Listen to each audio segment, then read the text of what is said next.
Here. We have outstanding news to report this afternoon as 3 of the 4 survivors aboard the Golden Ray have been extracted from the space. The 4th survivor has been located, and it's an ongoing operation to try to get him out. This would not be possible without the outstanding support of the Don John Smits OPA 90 network, who were able to bring to bear technical specialists from around the world this morning, working closely with Coast Guard Air Station Savannah, Coast Guard Station Brunswick, the Glenn County Fire Rescue Squad, among others, to get the right people out there and find where the tapping was coming from that had been going on throughout the night in responses to our tapping. I just couldn't be more proud of the team here and the Glenn County residents who were so supportive of everything going on. The 4th member, again, remains on board, so it is ongoing. This is a dynamic situation, and frankly, we didn't even have time to prepare for this press conference, but it's outstanding news, and it continued to change throughout the day.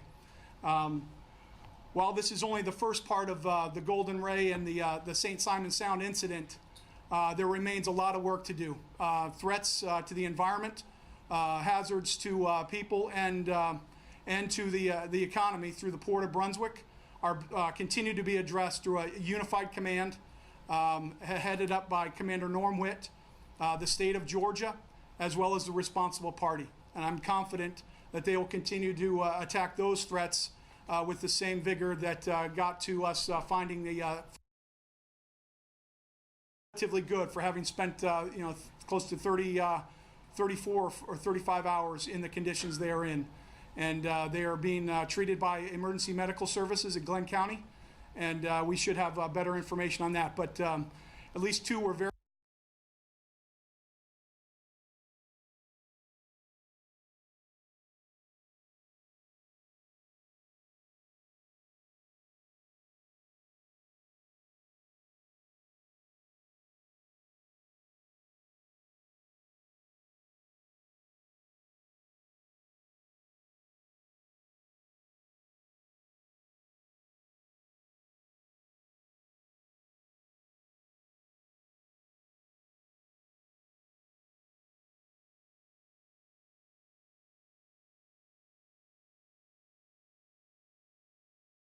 able to get themselves out.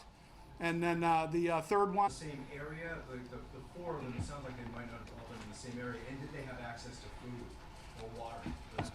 I don't know if they did, but once we got the first 3-inch hole in today, they were able to be passed water, and we were able to get them food and some fresh air. And that's probably the biggest. And whether they were together, no. The 3 were together in one spot. The 4th is stuck behind glass, enclosed in a engineering control room, with those same experts who got us to where we are right now, we're going to find a way to get him safely extracted from that room as well.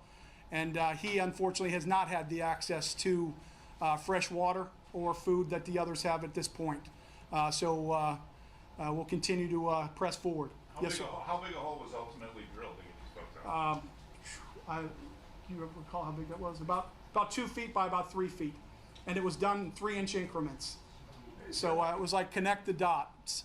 Is there like a time frame chronological when y'all first reached them, when you got that first hole in, then the 3-inch, and then? There is, but I don't have that with me. Okay. You're talking about Jack.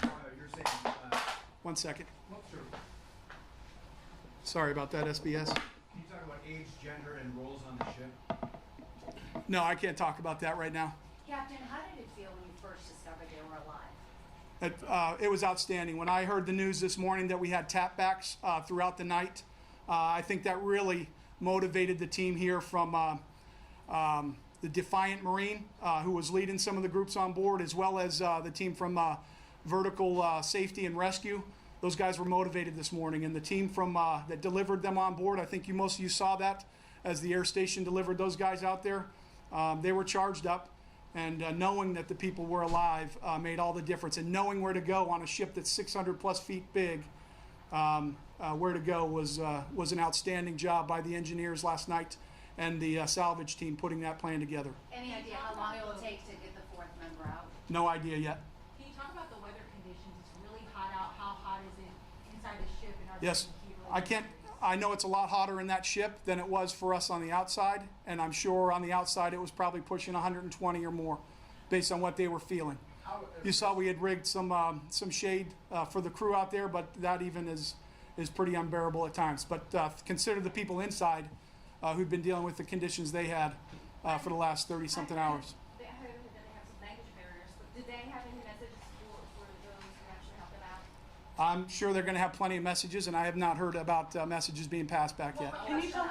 Yes, ma'am. Can you tell us about like what their emotions were when they got out? Was there anything that they said? I think they were pretty relieved. I don't have information on what they said. I know they looked super happy to be outside of that space and coming down onto the tugboat, and then further moving in here. Yes, sir. Could you confirm the time when you rescued the first person? The time? The time of the first rescue? Lloyd? have the exact- We don't have the exact time. We just know they're, 3 of them have been rescued, and they are on their way to emergency medical services to be treated and to be checked thoroughly. You Do talked you about know community. two were, Ma'am. you said 2 were ambulatory. Does that mean they crawled out of that too? They were able to walk- yes, ma'am. Out of that themselves, okay. Yes, ma'am. With assisted with help, but they were able to get themselves down onto the tugboat. You Well, spoke how of about the communication cause by of death? tapping. Can you just talk about sort of the process that went from one narrowing down where they were on the ship and then actually having that communication and then finding them, please? I can give you a little bit about that. And we were out there yesterday and did some of that tapping in the morning, which was a little disheartening because you kept hearing things fall in the ship and you weren't sure if those were people or if they were cars. But there was just a system of tapping where they would do 3 or 4. And stay to actually make the engine ongoing. Is it true that they are? Some people said that they are the real heroes to make the engine ongoing and not, make it maybe safer for the rest of the crew. I couldn't comment on that, and I don't know that to be true. Do they speak English? No, I don't even know about that. So we have the chief engineer. up The there. chief engineer from the ship was actually out there translating, so he was able to communicate in Korean with the 3 members who were in that one space. Do you have names? We do have names, but we're not putting those out right now. What do you know about the cause of this? They don't seem to have a lot of previous violations. No, it's a rather new ship for the industry, so I do not have that. That's an ongoing investigation and will continue to be looked into. Were any of the cars unlatched? From what you can tell, did they have anything to do with it? Is it tipping it? No, I couldn't tell you about that, and at this point, we don't know how many of the cars could actually be unlashed and laying on the port side. Once you rescue the crew members, how do you then take this vessel? How do you rescue the vessel out of there? I'll leave that up to Commander Witt to discuss. Excuse me, this is Korean media. Can you summarize the tactics check for Korean media? 3 of them already rescued, and 1 person still remain inside, and 3 of them already rescued person still in hospital. Is it right? I'm sorry, can you repeat the last part of your question? Took Three the of 3 to the them, hospital. 3 of them already rescued person. Yes, sir. 3 have been rescued, and 3 are on their way to the hospital to be checked by way of Glenn County Emergency Management Services to be checked at the hospital. Last question is, I'm sorry. Last question is, one still remain inside, trapped inside, is need to get some fresh air. Is it right? Yes, sir, he does. How at risk is he? He's probably the greatest risk of all 4 right now. And to tell you the truth, we don't know because we don't have the monitoring in his space that will provide that.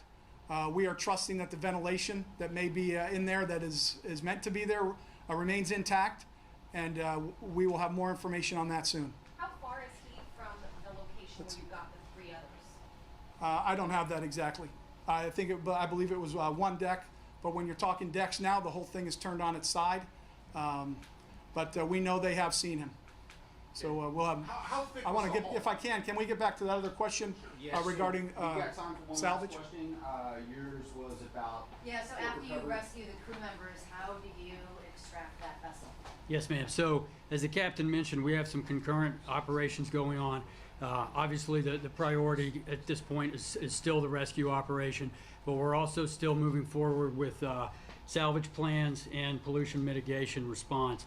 Towards those ends, we've established a unified command with the Coast Guard, Georgia Department of Natural Resources, and the responsible party. As far as the further salvage, the next step will really be to drill down on stability of the vessel and to refine a solid plan for righting the vessel, accounting for the pollution, but to get that safely straightened out. Thank you. Thanks again for getting the information out to the public on our behalf. We'll stick around, some of the support staff to provide context, anything that you might have additional questions about. The gentlemen are going to depart for meeting that they have